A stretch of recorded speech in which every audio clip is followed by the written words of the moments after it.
Welcome. Thank you for returning to listen to another podcast. I'm Kevin Mahoney, CEO of Sanctum Federal. Today's topic, continuing resolution. This topic presents itself each and every year selling into the federal market. It affects your paycheck, your commission check, and your relationship to your sales management.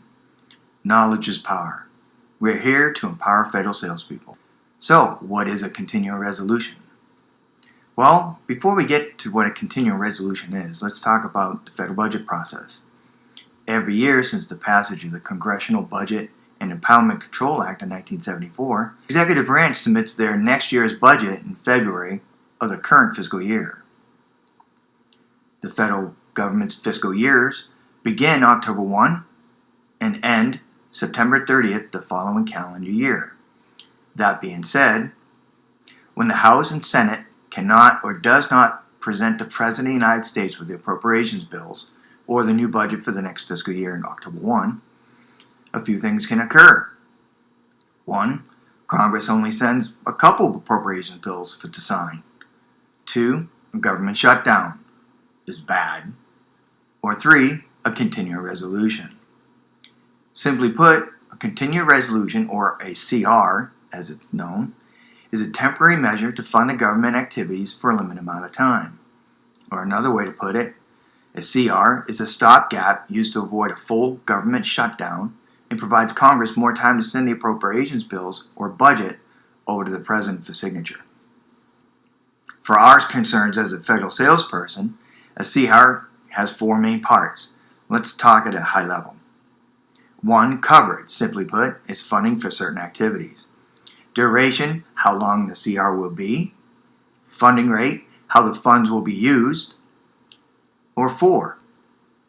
New activities, cannot be used for net new opportunities or new activities. Let's talk about the funding rate or rate of operation.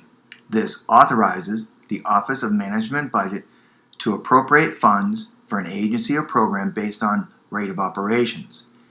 It's a uniform pro rata or proportionate allocation of funds on a monthly basis tied to how long the CR is. An agency will be provided funds based on that formula and the duration of the CR. One main question that you should think about: how can a CR affect a federal salesperson?